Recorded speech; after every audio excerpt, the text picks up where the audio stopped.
اللهم صل على محمد وآل محمد. أعوذ بالله من الشيطان الرجيم.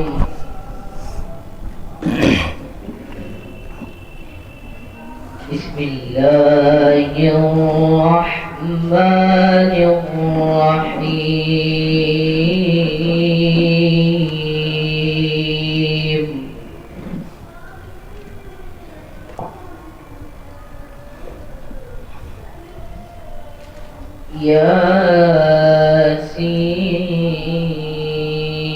ياسين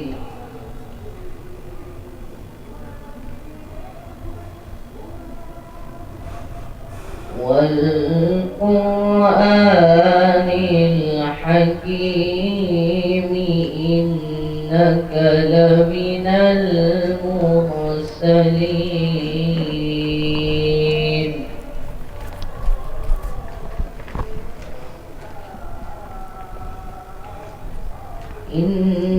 إنك لمن المرسلين على صراط مستقيم. طيب الله.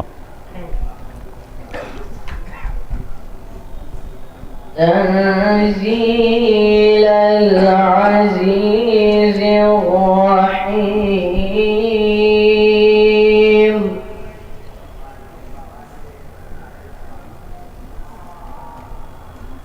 لتنذر قوما ما أنذر آباؤهم فهم غافلون.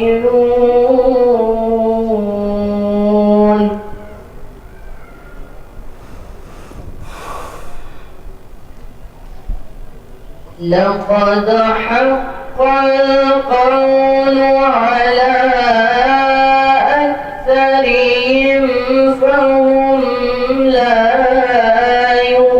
يؤمنون.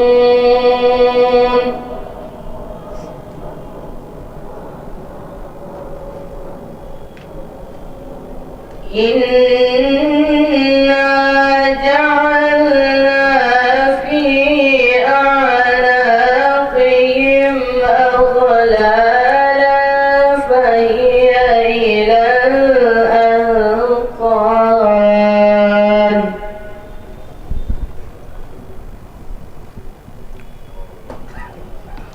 إنا جعلنا في أعناقهم أغلالا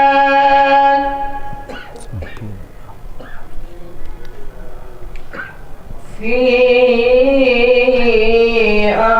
أعناقهم أغلالا فهي إلى الأذقان فهم مقمحون. صدق الله العلي العظيم وصدق رسوله النبي الكريم. اللهم صل على محمد وآل محمد. اللهم صل على محمد اللهم صل على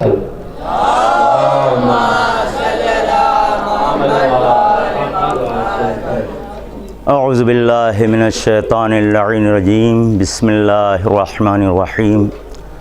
الحمد للہ رب العالمین. الصلاۃ والسلام علی اشرف الانبیاء والمرسلین خاتم النبیین سید المرسلین سیدنا و مولانا بالقاسم محمد وآلہ الطیبین الطاہرین. رب اشرح لی صدری ویسر لی امری واحلل عقدۃ من لسانی ویفقہوا قولی. الدعاء سلاح المومنین. رسول خدا صلی اللہ علیہ وآلہ وسلم کی حدیث شریف ہے الدعا صلاح المومن، دعا جو ہے وہ مومن کا اسلحہ ہے۔ آج کا عنوان ہمارے درس کا جو ہے وہ اہل بیت علیہ السلام کے توسط سے جو دعا کا طریقہ کار ہے، دعا کا طرز عمل اور طریقہ ہے، لہذا اس عنوان کو پہلے آپ کی خدمت میں ہم پیش کریں۔ بسم اللہ۔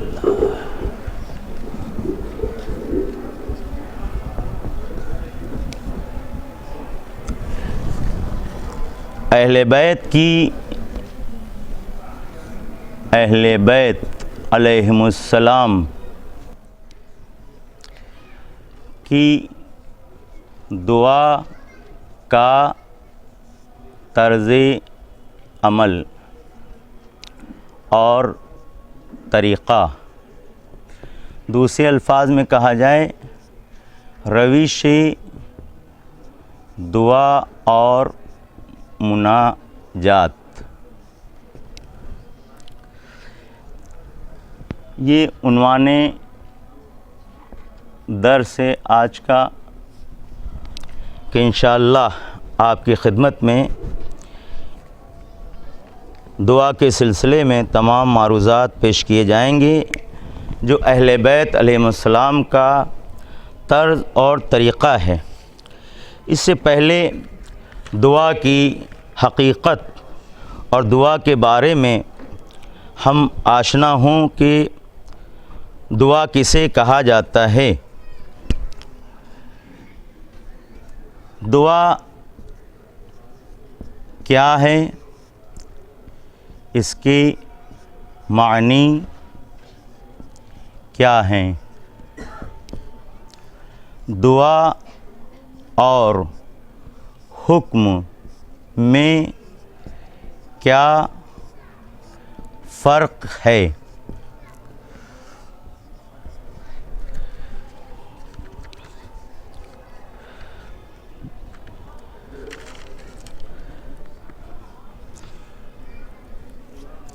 دعا کا طرز عمل اور طریقہ معصومین حضرات کی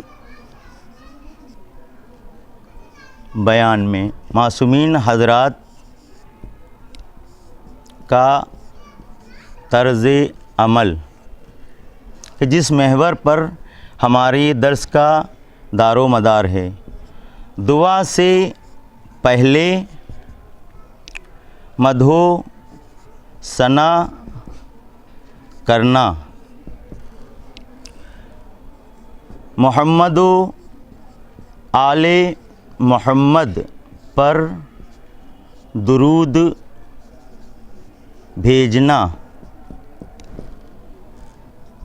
نمبر 3، خدا کی نعمتوں کا ذکر کرنا، خدا کی نعمتوں کا ذکر کرنا۔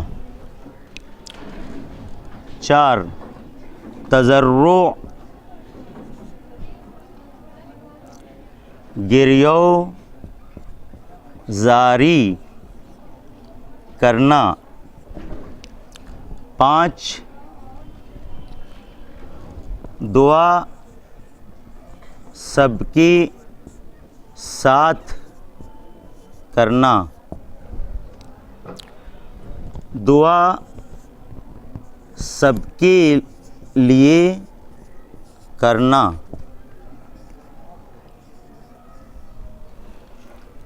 دعا میں آمین کہنا۔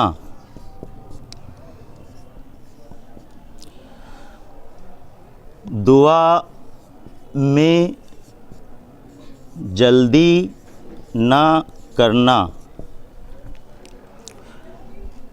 اپنی حاجت کا نام لینا۔ آپ لوگ تھوڑا خاموش بیٹھے، ابھی ریپیٹ کروا دیا جائے گا، پریشان نہ ہو۔ 10، دعا میں اصرار کرنا، بار بار دعا کرنا۔ دعا کی قبولیت کا وقت، نمبر 1 شب میں دعا کرنا،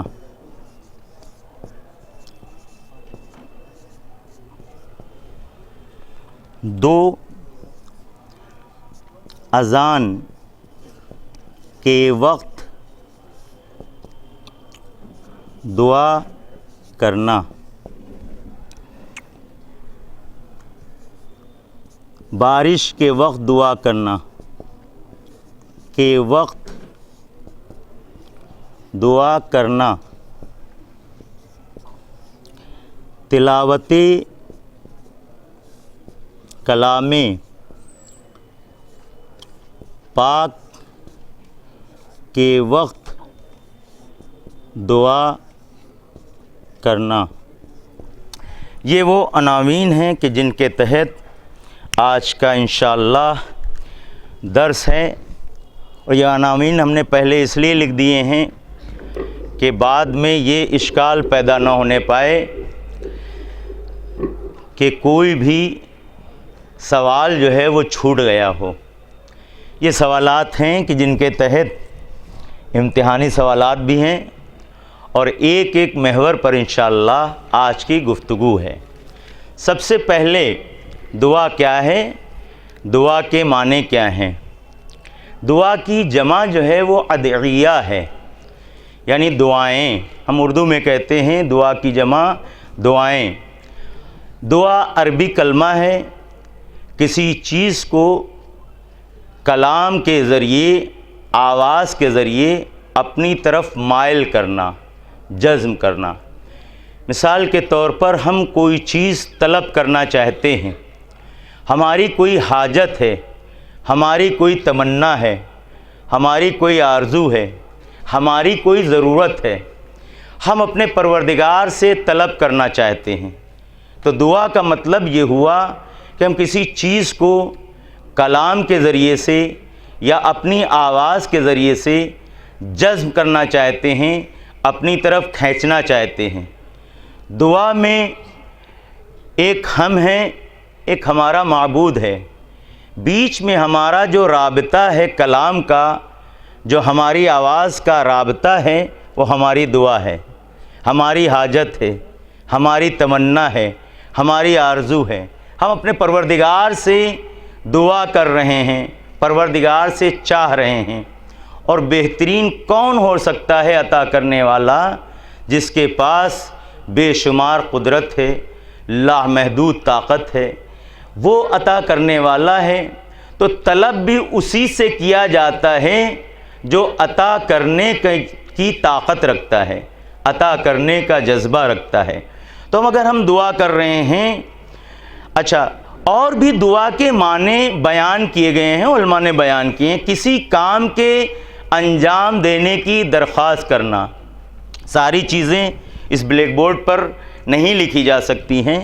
فعلاً دعا کیا ہے، اس کے معنی کیا ہیں، ہماری گفتگو ہو رہی ہے، کاپی آپ کے سامنے ہے، کتاب آپ کے سامنے ہے، قلم آپ کا جو ہے چلتا رہے کہ دعا کے معنی کسی کلام کے ذریعے سے، آواز کے ذریعے سے کسی چیز کی طرف مائل ہونا، جذب کرنا، یعنی ہم اپنے پروردگار سے حاجت کر رہے ہیں، طلب کر رہے ہیں۔ کسی کام کے انجام دینے کی درخواست، دعا کے ایک معنی یہ بھی ہیں، کسی کام کو انجام، ہم پروردگار سے اپنے کام کی تمنا کر رہے ہیں، آرزو کر رہے ہیں کہ پروردگار ہمارا فلاں کام انجام دے دے، پروردگار ہمارا فلاں کام جو ہے وہ پورا کر دے۔ تو پروردگار شکر میں ہم سجدہ کریں گے یا شکر میں ہم 2 رکعت نماز پڑھیں گے، اس طرح کی ہم دعائیں کرتے رہتے ہیں۔ تو ایک دعا کے معنی ہے کسی کام کے انجام دینے کی درخواست کرنا، جس کو ہم پکار رہے ہیں، جس کو ہم چاہ رہے ہیں، اس سے درخواست کرنا۔ ہم کسے پکار رہے ہیں؟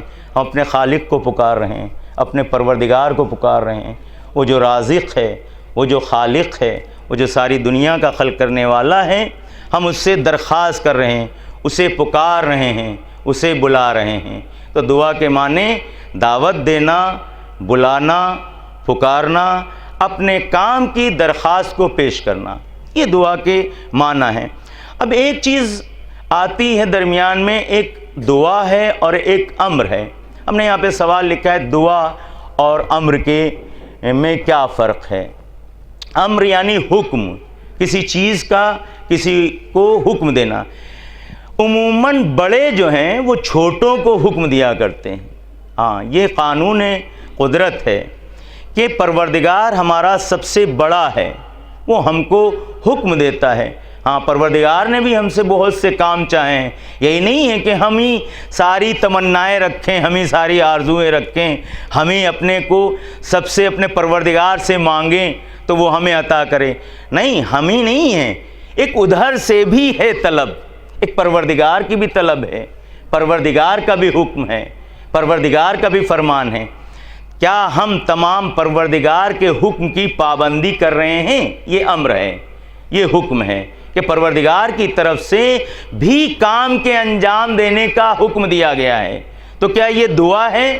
نہیں، پروردگار جو کام کو طلب کر رہا ہے، عالی یعنی جو بلند ہے، جو برتر ہے، وہ اگر کسی چیز کا انجام دینے کا حکم دے رہا ہے تو اس کو جو ہے حکم کہا جاتا ہے، امر کہا جاتا ہے۔ لیکن اگر چھوٹا جو ہے اپنے بلند سے طلب کر رہا ہے تو اسے دعا کہا جاتا ہے۔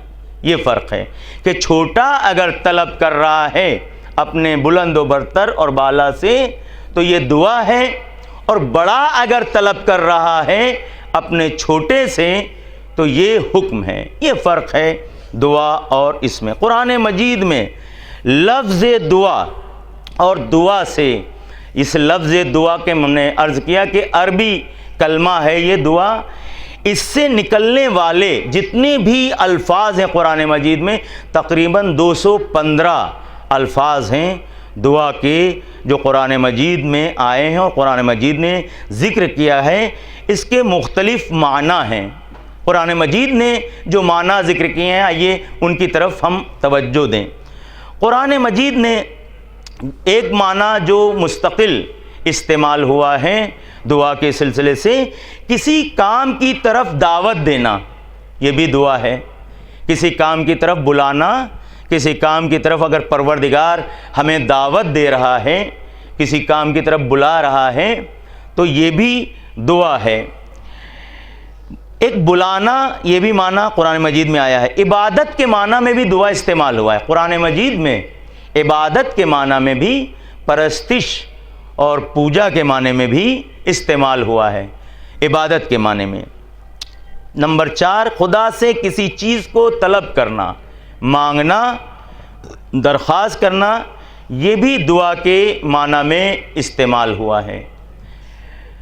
اس کے بعد معصومین حضرات کی روش دعا کے سلسلے میں کیا ہے کہ انشاءاللہ اس پر گفتگو کرتے ہیں کہ معصومین علیہ السلام کا طرز دعا کیا تھا، وہ کس طریقے سے دعا کرتے تھے، اور پروردگار نے انہیں کیسے حکم دیا ہے کہ اپنے پروردگار سے کس طریقے سے طلب کرو، اپنے پروردگار سے کس طریقے سے مانگو۔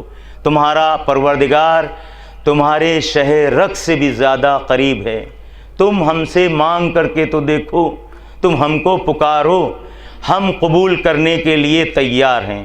ایک چیز جو ہم بارہا عرض کرتے ہیں عزیزوں، دعا نماز مصلی پر واجبات کو انجام دینے کے بعد ایک تو دعا کرنا چاہیے کہ ہمارے تمام جو اللہ نے ہم سے احکام چاہیں، حکم چاہا ہے، اللہ نے ہم سے نماز چاہی ہے تو ہم نماز پڑھا ہے یا نہیں پڑھا ہے تب ہم دعا کریں۔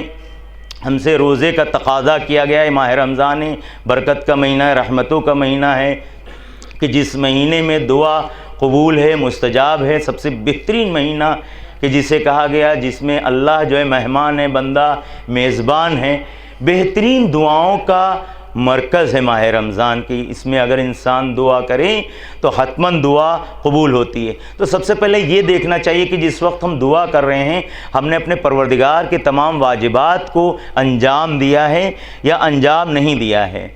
دوسری، جلدی سے دعا نہیں کرنا چاہیے، جہاں بھی ہوں ہم دعا کر لیں، نہیں، بلکہ دعا کا معصومین علیہ السلام نے طریقہ بتایا ہے۔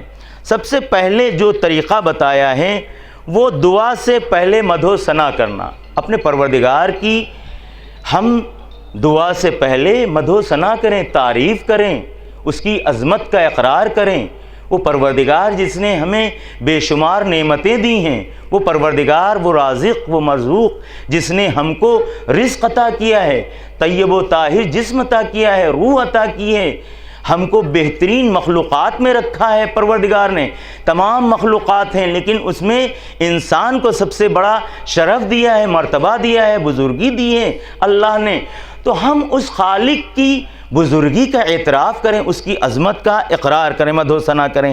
اس سلسلے میں حارث ابن مغیرہ سے ایک روایت ہے، امام جعفر صادق علیہ السلام نے فرمایا ہے کہ پیغمبر صلی اللہ علیہ وآلہ وسلم نے سختی سے منع کیا ہے کہ تم میں سے کوئی بھی اپنے پروردگار سے جو کچھ طلب کرے، حاجت پیش کرے، دنیا کی حاجت ہو یا آخرت کی حاجت ہو، کوئی بھی حاجت ہو، ان حاجتوں میں سے کوئی بھی حاجت طلب کرے تو جلدی نہ کرے، یعنی جلدی نہ کرے، بلکہ اپنے پروردگار کی پہلے مدح و ثنا کرے اور اس کے بعد اپنے پروردگار کی تعریف کرے، تمجید کرے، مدح سرائی کرے، اس کے بعد پروردگار سے دعا کرے، طلب کرے۔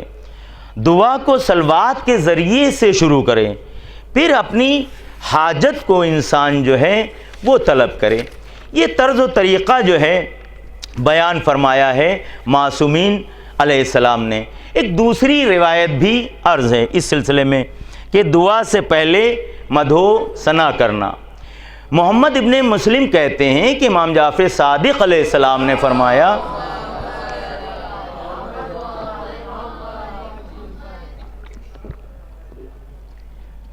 کہ امام علی علیہ السلام کی کتاب، امام علیہ السلام کی ایک کتاب ہے جو ہر امام کی ایک کتاب ہے جسے صحیفہ امام کہا جاتا ہے۔ امام علیہ السلام مولا کائنات علی بن ابی طالب علیہ السلام کی بھی ایک کتاب ہے کہ جس کتاب میں یہ ذکر ہے کہ پہلے اللہ کی تعریف اور تمجید کرے انسان، پھر اپنی حاجت کو طلب کرے۔ جس وقت صدق کے دل سے اپنے خالق اور اپنے مالک کو پکارتا ہے اور اس کی بارگاہ میں دعا کے لیے ہاتھ پھیلاتا ہے تو پہلے اس کی تعریف کرو، پہلے اس کی تمجید کرو، پھر دعا کرو۔ یعنی صدق دل سے، خلوص دل سے، ایسے ہی نہیں کہ ناراضگی کی حالت میں، بلکہ منع کیا گیا ہے کہ اگر ناراضگی کی حالت ہو اور بہت زیادہ آپ پریشان ہوں، مزمحل ہوں، اس وقت آپ دعا بالکل مت کریں۔ جب آپ کا دل مطمئن ہو، کیوں؟ اس لیے کہ خالق نے جس نے کہا ہے آپ سے کہ دعا کیجئے، اس نے کہا کہ حتماً یقیناً ہم تمہاری دعا کو قبول کریں گے۔ تو اگر پروردگار نے دعا کی قبولیت کا اقرار کیا ہے تو آپ کو نہ تو جلدی کرنا چاہیے اور نہ ہی ناراضگی کے ساتھ دعا کرنا چاہیے، بلکہ صدق دل سے، خلوص دل سے اپنے پروردگار کو پکارنا چاہیے۔ بارگاہ میں جب ہاتھ پھیلائے تو پہلے اس کی تعریف اور تمجید کرے۔ محمد ابن مسلم کہتے ہیں کہ ہم نے عرض کیا کہ اللہ کی تعریف کس طریقے سے کی جاتی ہے؟ محمد ابن مسلم کہتے ہیں کہ اللہ کی تعریف ہم کس طریقے سے کریں، اس کی مدح و ثنا کیسے کریں؟ تو آپ نے فرمایا، یعنی مولا کائنات نے فرمایا کہ اس طرح مدح و ثنا کرو کہ اے وہ جو میری گردن کی رگ سے بھی زیادہ قریب اور نزدیک ہے۔ آپ دیکھیں کہ جس طرح قرآن مجید میں پروردگار نے کہا کہ عبدی، اے میرے بندے، مجھے پکارو، مجھے بلاؤ، میں تمہاری گردن سے بھی زیادہ، تمہاری گردن کی رگ سے بھی زیادہ قریب ہوں۔ تو مولا اس نقطے کی طرف متوجہ کرتے ہوئے فرماتے ہیں کہ جس وقت انسان دعا کر رہا ہے تو اس طریقے سے مدح و ثنا کرے اپنے پروردگار کا کہ اے پروردگار، اے میرے مالک، اے میرے رازق، اے وہ جو میری گردن کی رگ سے زیادہ جو ہے وہ نزدیک اور قریب ہے، اے وہ کہ جس سے کوئی حاجت یا کام انجام دینے کو کہا جائے تو ایک آن لہجے اور لمحے میں وہ کام ہو جاتا ہے، ایک لمحے میں وہ کام ہو جاتا ہے۔ ہم نے ادھر دعا کی، بسا اوقات ایسا ہوتا ہے ادھر مستجاب ہو جاتی ہے۔ تو وہی پروردگار ہے جو دعاؤں کو قبول کرنے والا ہے۔ اے وہ جو انسان اور اس کے دل کے درمیان رابطہ پیدا کرتا ہے۔ کون ہے جو انسان اور اس کے دل کے درمیان جو ہے وہ رابطہ پیدا کرتا ہے؟ پروردگار کے سوا۔ پھر فرماتے ہیں آپ کہ اے وہ جو نظروں میں سب سے بلند اور اعلیٰ ہے، ساری نظروں میں سب سے بلند و اعلیٰ ہے، اے وہ جس کے جیسا کوئی نہیں ہے۔ تو اگر پروردگار سب سے بڑی قوت ہے، سب سے بڑی طاقت ہے، تو ہمیں مانگنا بھی اسی سے چاہیے اور کسی سے مانگنا نہیں چاہیے۔ اس چیز کی طرف متوجہ کریں کہ بہت ہی زیادہ غیر خدا کے آگے لوگ ہاتھ پھیلاتے ہیں، حتیٰ موکھلے، طاق اور نہ جانے کتنی چیزیں، وہ سے کوئی بھی چیز چھوڑتے نہیں دعا مانگنے کے لیے۔ خاص کر جناتوں سے جو لوگ دعائیں مانگا کرتے ہیں، جنات بابا سے دعائیں مانگتے ہیں، مسجدوں میں جاتے ہیں، امام بارگاہوں میں جاتے ہیں، کہ وہ پروردگار جو کہہ رہا مجھ سے طلب کرو ہم تمہاری دعاؤں کو۔ ہاں ایک چیز جو ضروری ہے کہ جس کے تحت دعا قبول ہوتی ہے وہ محمد و آل محمد کا وسیلہ ہے۔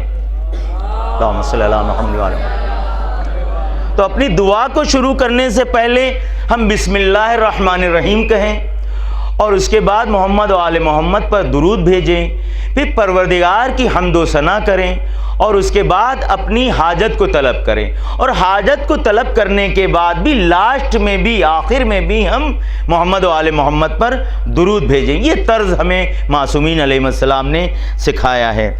نمبر 2، صلوات پڑھنا محمد و آل محمد پر۔ یہ دعا کہ ہماری یہ دوسری تھی، محمد و آل محمد پر درود بھیجنا۔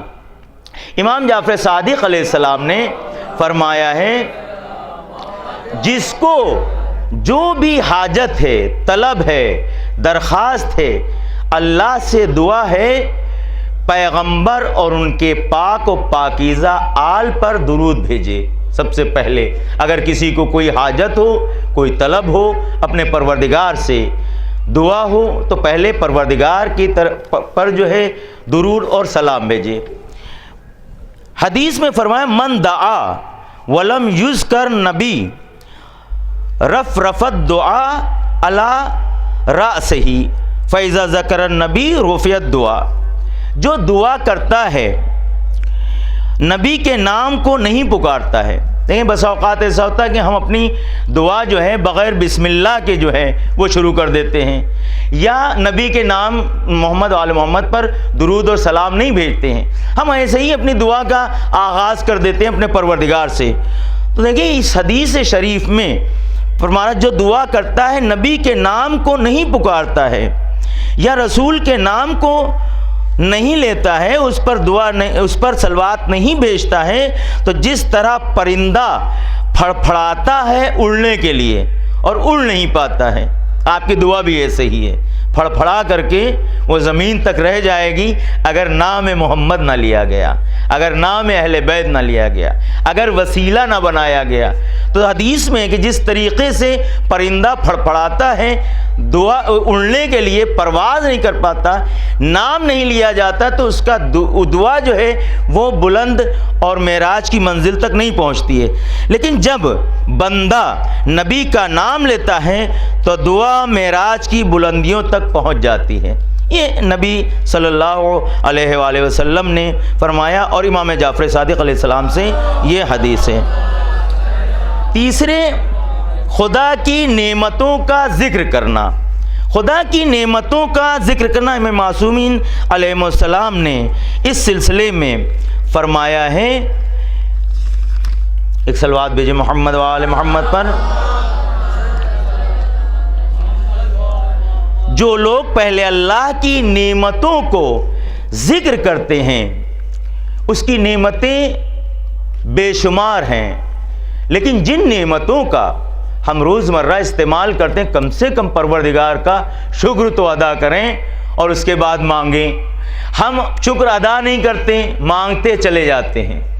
اس کی نعمتوں کا پہلے قدر کریں، اس کی نعمتوں کا پہلے ہم شکر ادا کریں، پھر پروردگار سے طلب کریں۔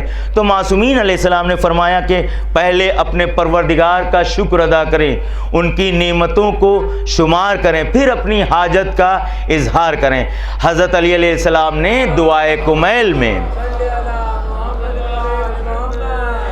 ہم روحانی غذا کا بھی جو ہے وہ ذکر کیا ہے، ہم مادی غذاؤں کا بھی ذکر کیا ہے۔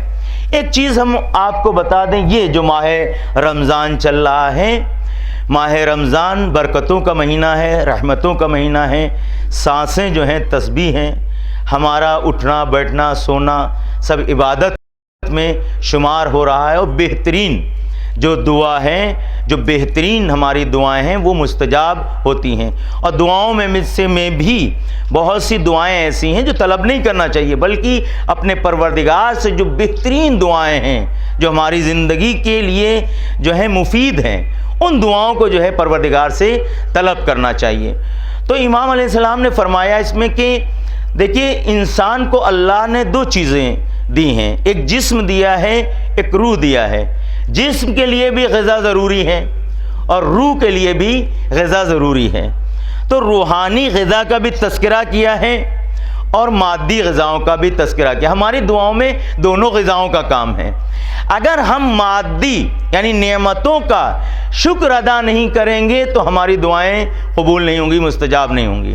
اور اگر ہم وہ روحانی غذا جو ہے وہ طلب نہیں کریں گے، اس چیز کی طرف متوجہ کرتے ہوئے آپ نے فرمایا کہ پروردگار ہمارے اندر کی برائیاں تو نے چھپا دیا ہے۔ اے میرے پروردگار، دعائے کمیل میں امام علیہ السلام ذکر کرتے ہیں کہ اے پروردگار، تو نے ہمارے اندر کی برائیوں کو چھپا دیا ہے، ظاہر نہیں کیا ہے۔ نہ جانے کتنی خطاؤں کو تو نے ہمیں بچا لیا ہے، نہ جانے کتنی خطاؤں سے، غلطیوں سے پروردگار ہمیں بچا لیتا ہے۔ اس چیز کی طرف متوجہ کرتے ہوئے فرماتے ہیں کہ میں تیری تعریف و تمجید، عظمت و جلالت، تیری منزلت اور برتر اور بالا ہے، تو پروردگار تیری منزلت برتر اور بالا ہے، میں لائق نہیں کہ تیری تعریف کر سکوں۔ دیکھیں، امام علیہ السلام معصوم ہیں، امام ہیں، وہ یہ کہہ رہے ہیں کہ پروردگار تو نے کتنی خطاؤں پہ پردہ ڈال رکھا ہے، پروردگار تو نے میری کتنی برائیوں کو چھپا دیا ہے، پروردگار میں لائق نہیں ہوں کہ تیری تعریف کروں، تیری منزلت، تیری جلالت جو ہے برتر اور بالا ہے، پروردگار میری مجال کیا میں کہ تجھ سے طلب کروں، مگر رواج یہ ہے کہ تو نے کہا ہے کہ مجھ سے طلب کرو، اس لیے میں تجھ سے طلب کر رہا ہوں۔ دیکھیں یہ طرز معصومین علیہ السلام کا دعاؤں میں، تو لائق تعریف ہے، تو لائق عظمت ہے، تو سب سے بڑا ہے، تو سب سے بزرگ ہے۔ دعائے حمزہ شمالی میں امام سجاد علیہ السلام نے فرمایا، اے پروردگار، میں جانتا ہوں کہ تو نے دعا کرنے کے لیے کہا ہے اور امید دلایا ہے کہ اے میرے بندے، تو مجھ سے مانگ، تیری حاجت کو پورا کروں گا، تجھ سے بڑا مہربان کون ہو سکتا ہے۔ اور یہ بھی جانتا ہوں کہ تو میری حالت اور پریشانی کو جانتا ہے، تجھ سے کیا مانگنا، کیا طلب کرنا، مگر تو نے کہا ہے اس لیے میں طلب کرتا ہوں۔ دیکھیں اس نقطے کی طرف دعائے حمزہ شمالی میں جو ہے امام سجاد علیہ السلام نے ذکر کیا ہے کہ پروردگار ہر چیز کو جانتا ہے، میرے دلوں میں جو کچھ چھپا ہوا ہے اسے بھی جانتا ہے، دلوں کے رازوں کو بھی جانتا ہے۔ ہماری کیا پریشانی ہے اللہ کو معلوم ہے، ہماری کیا آرزو ہے، ہمارے اندر کیا ہے پروردگار کو معلوم ہے، اور جو کچھ ہم طلب کرنے جا رہے ہیں اس کا بھی علم پروردگار کو ہے۔ تو ہم کس طریقے سے مانگیں؟ اب یہ سوال پیدا ہو جاتا ہے۔ جب سب کچھ پروردگار کو معلوم ہے تو ہمیں دہرانے کی ضرورت کیا ہے؟ ہم بیٹھ جائیں اور دل سے طلب کریں، زبان پہ وہ دعائیں فکرے نہ لائیں، اس لیے پروردگار سب کچھ جانتا ہے۔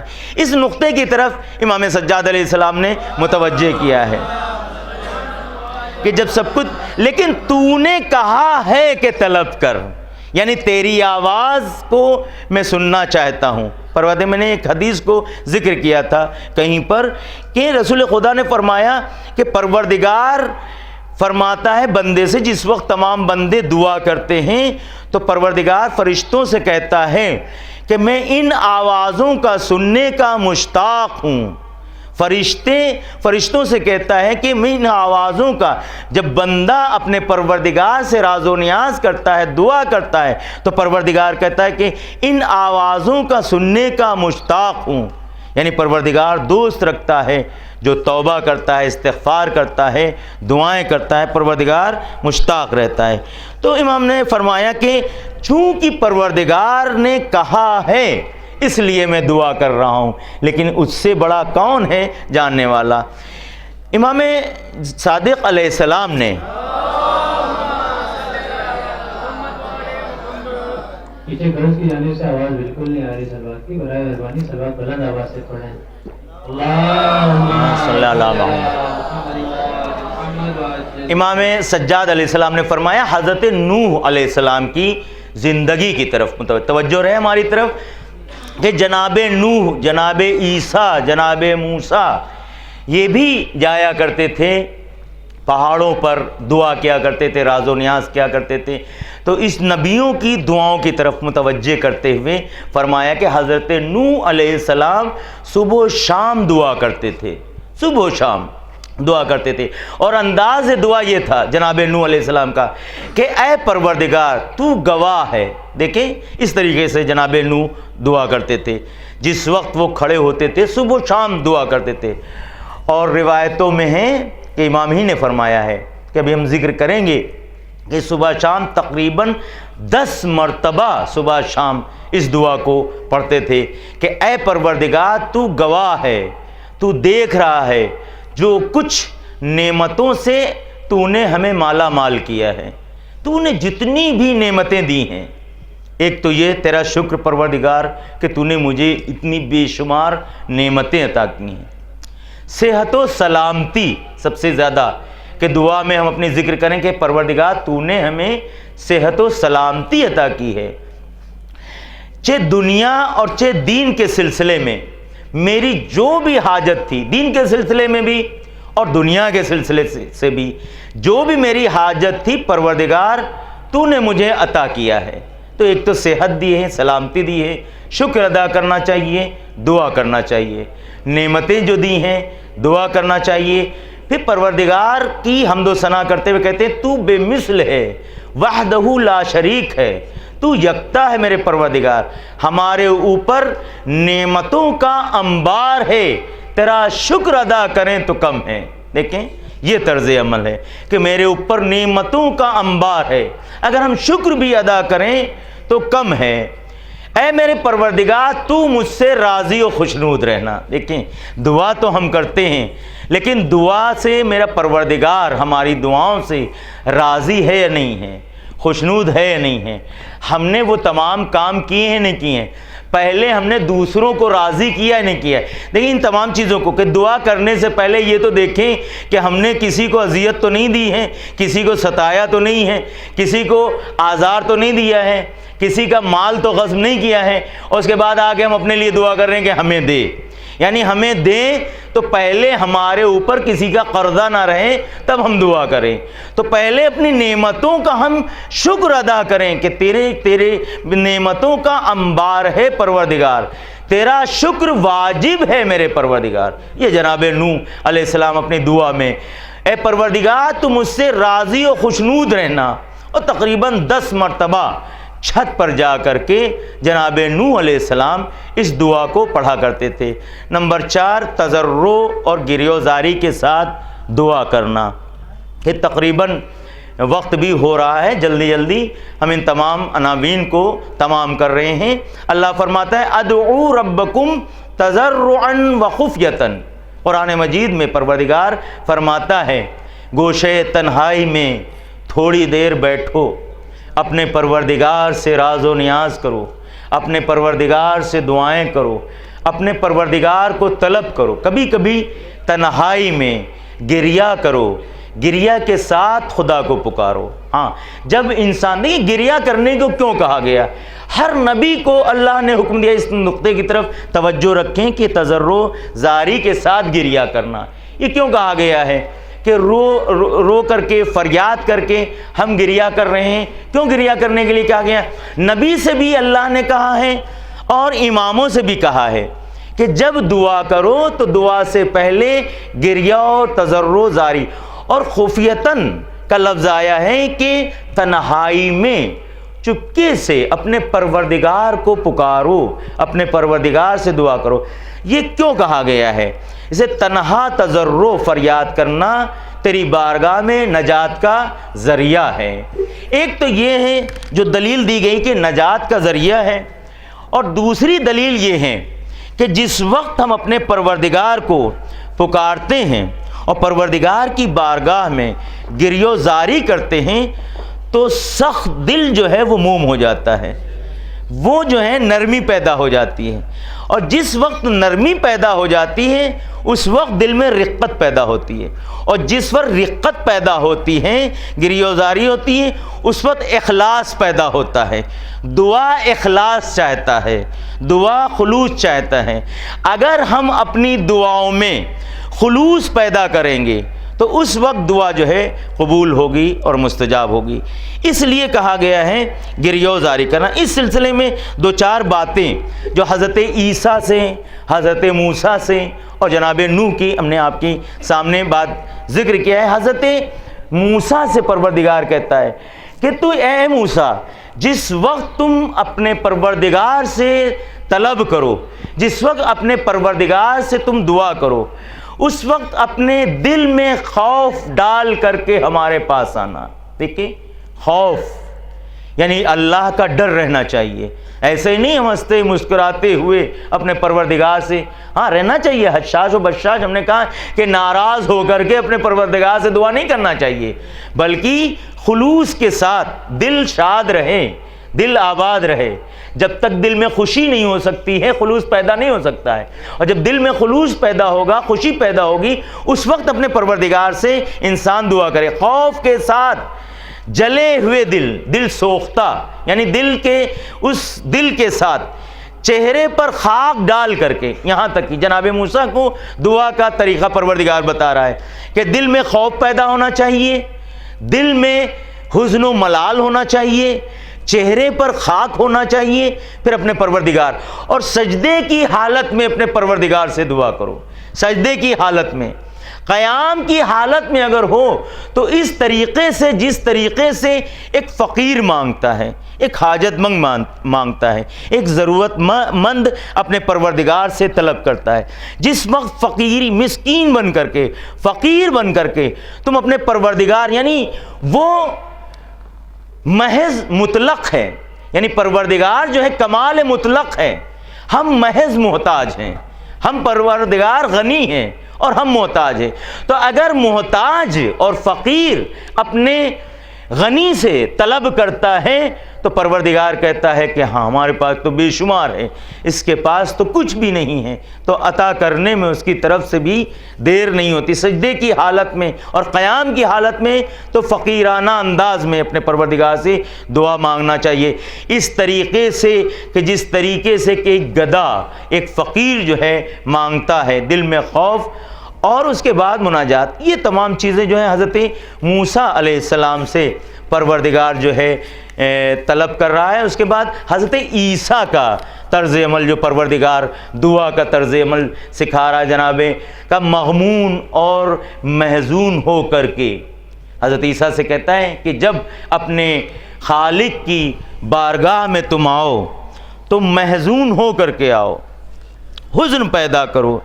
جس طریقے سے ایک پانی میں غرق ہونے والا انسان، جس وقت پانی میں غرق ہو رہا، ڈوب رہا ہوتا ہے، اس وقت کوئی نظر نہیں آتا ہے، ہاتھ پیر چلا رہا ہوتا ہے تو اس وقت کس کو پکارتا ہے؟ اپنے خالق کو پکارتا ہے، پروردگار مجھے بچا لے، جو ہم سے غلطیاں ہوئی ہیں مجھے بچا لے۔ اس طریقے سے کہ جس طریقے سے تم گناہوں میں غرق ہو، تم خطاؤں میں غرق ہو، اے پروردگار ہم غرق ہیں، ہم پروردگار تیری بارگاہ میں اس طریقے سے جیسے ایک غریق جو ہے دعا مانگ رہا ہے۔ جو طرز عمل جناب عیسیٰ کو پروردگار بتا رہا ہے کہ مغموم ہو کر کے، حزن و ملال لے کر کے، غرق ہو کر کے، پریشان ہو کر کے، کہ دوسروں کو نجات دینے والا، اس کو نجات دینے والا کوئی نہ ہو، اس طریقے سے تنہائی میں ذلیل اور خوار ہو کر کے دعا مانگو، خوف اور امید رکھتے ہوئے، یعنی خوف اور امید رکھتے ہوئے۔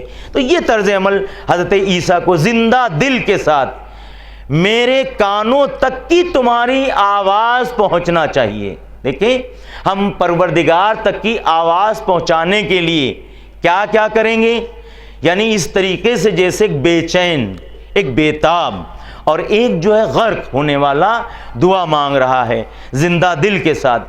جب ہم اس طریقے سے دعا مانگیں گے، ہم اپنی دعاؤں کے ذریعے سے اپنے پروردگار تک پہنچنا چاہتے ہیں، ہم اپنی دعاؤں کے ذریعے سے اپنے پروردگار کی مرضی کو طلب کرنا چاہتے ہیں، ہم اپنی دعاؤں کے ذریعے سے اپنے پروردگار کو راضی کرنا چاہتے ہیں، ہم اپنی دعاؤں کے ذریعے سے اپنے پروردگار کی خوشنودی چاہتے ہیں۔ تو کس طریقے سے ہم کو دعا کرنا چاہیے، یہ طرز عمل حضرت موسیٰ کو بتایا ہے، حضرت عیسیٰ کو بتایا ہے، نہ جانے نوح کو بتایا ہے، نہ جانے کتنے انبیاء کو اللہ نے بتایا، ہمارے اماموں نے ہم کو بتایا ہے کہ کس طریقے سے ہم دعا کا وَاصْبِرْ نَفْسَكَ مَعَ الَّذِينَ يَدْعُونَ رَبَّهُمْ، اور اس کے بعد پروردگار کہتا ہے سب کے ساتھ دعا کرنا چاہیے، جماعت کے ساتھ جو ہے دعا کرنا چاہیے، کہ اپنے نفس کو صبر کی تلقین دو۔ جب لوگ بہت سے جمع ہوں اور دعا کر رہے ہوں، کہ یقیناً یہ تمام مسجد امام بارگاہ میں ہم یہ کہتے ہیں کہ ہماری خواتین کے لیے مسجد اور امام بارگاہ نہیں ہے، یہ ہمارے بچوں کے لیے، جوانوں کے لیے یہ مسجد مل جاتی ہیں، امام بارگاہ مل جاتی ہیں، جہاں ہم جا کے دست جمعی اور تمام لوگوں کے ساتھ دعا کرتے ہیں، دعائے توسل پڑھتے ہیں، دعائے ندبہ پڑھتے ہیں، یا اپنی دعائیں مانگتے ہیں۔ تو سب لوگ جب آمین کہتے ہیں تو ہماری دعا حتماً مستجاب ہوتی ہے۔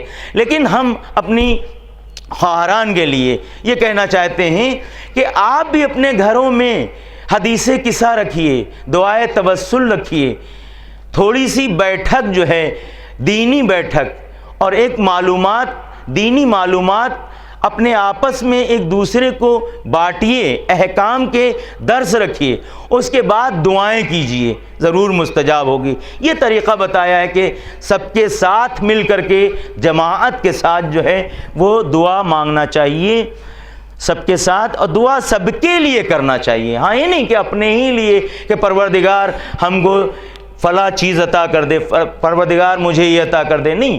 بہت بخیل انسان ہیں جو اپنے لیے دعا، سخی انسان وہ ہے، کریم انسان وہ ہے جو پہلے دوسروں کے لیے دعا کرتا ہے پھر اپنے لیے دعا کرتا ہے۔ شہزادی دو عالم سے امام حسن علیہ السلام کے آج ولادت باسعادت بھی ایک حدیث امام حسن علیہ السلام سے کہ امام حسن علیہ السلام نے فرمایا کہ والد ماجدہ آپ سب کے لیے دعا کرتی ہیں، اپنے لیے دعا نہیں کرتی ہیں، اپنے گھر والوں کے لیے دعا نہیں کرتی۔ تو آپ نے فرمایا کہ اجار ثم الدار، پہلے پڑوسیوں کے لیے دعا کرنا چاہیے پھر اپنے لیے دعا کرنا چاہیے۔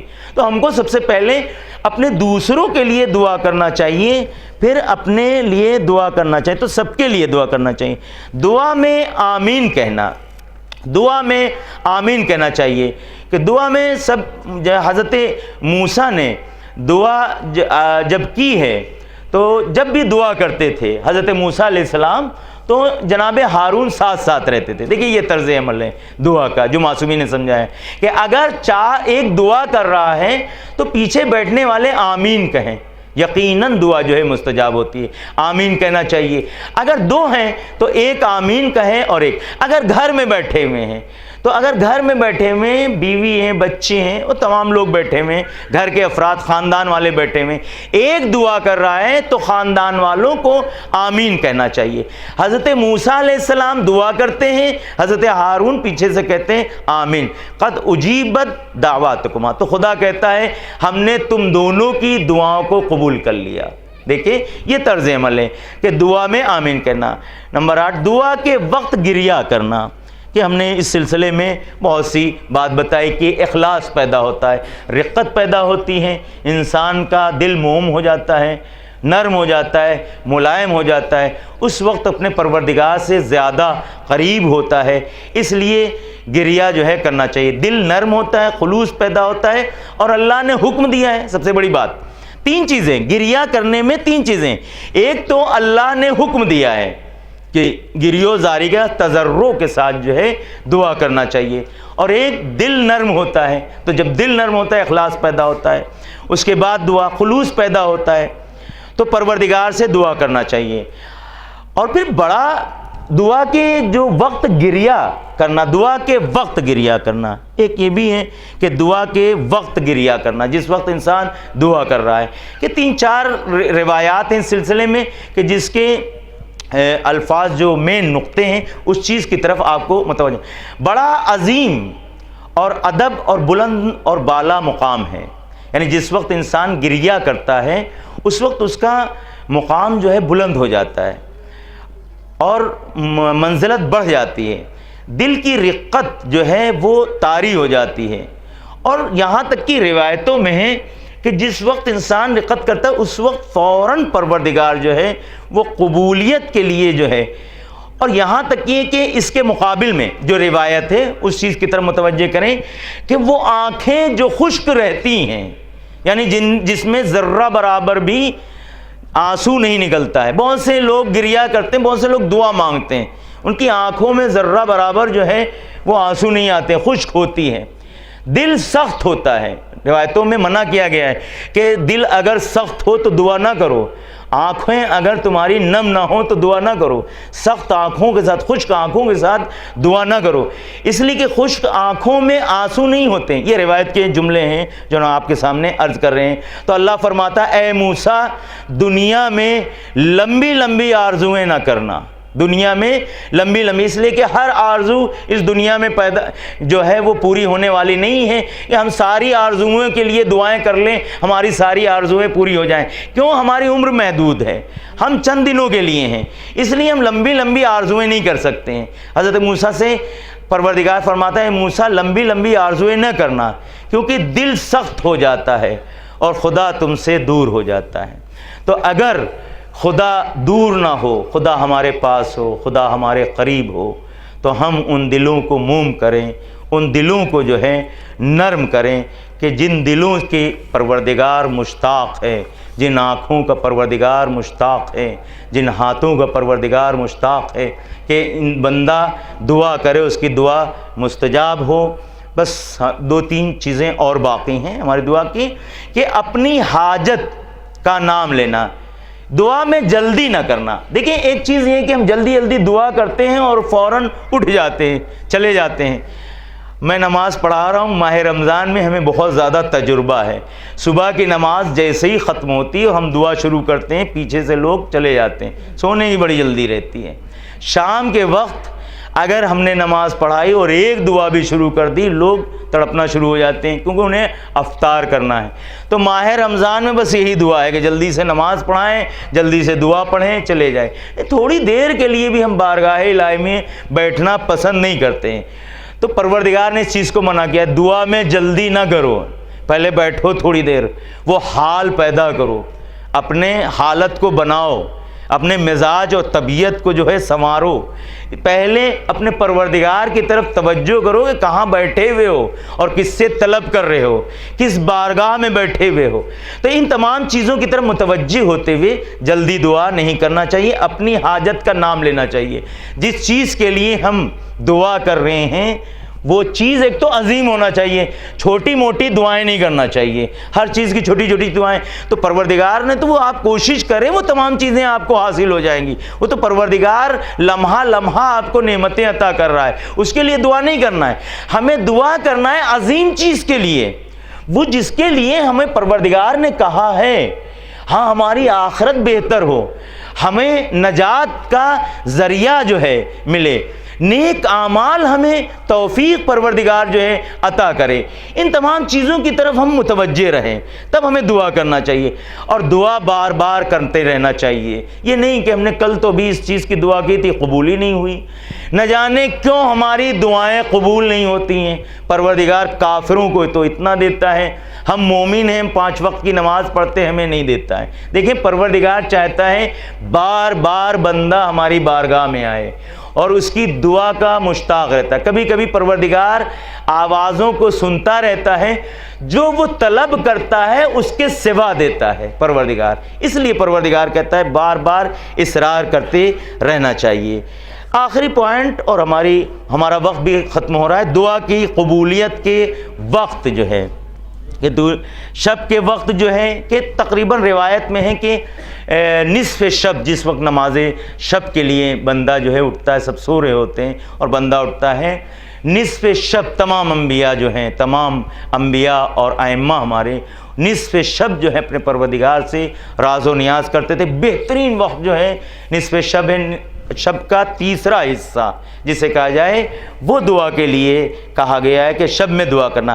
اذان کے وقت جو ہے دعا کرنا، کہ جس وقت اذان ہو رہی ہوتی ہے، اللہ کی کبریائی کا اعلان ہو رہا ہوتا ہے، اس وقت انسان کو طلب کرنا چاہیے۔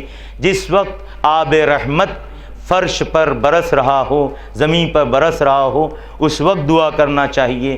تلاوت کے وقت، جس وقت بندہ تلاوت کلام پاک کر رہا ہوتا ہے، 2 طرح سے ہے، یا تو کوئی کلام پاک کی تلاوت کر رہا ہوتا ہے، تلاوت کی آواز آپ کے کانوں میں آئے اور آپ کوئی چیز اپنے پروردگار سے طلب کریں تو پروردگار ضرور مستجاب کرتا ہے، یا یہ کہ آپ جو ہے تلاوت کلام پاک کر رہے ہیں، اللہ سے ڈائریکٹ جو ہے باتیں کر رہے ہیں، کلام کر رہے ہیں، قرآن مجید پڑھ رہے ہیں، اس وقت آپ اپنے پروردگار سے اسی وقت طلب کریں جس وقت آپ کلام پاک کھولے ہوئے ہیں اور اللہ سے کلام کر رہے ہیں۔ انہی کلام میں آپ کا ایک کلام ہونا چاہیے، بہترین دعا جو آپ کی نفس کے لیے، آپ کے وجود کے لیے اور آپ کے جسم اور روح کے لیے مفید اور قائم اور دائم اور جاری اور ساری ہو، وہ دعا کرنا چاہیے۔ وصلی اللہ علی محمد و آل محمد۔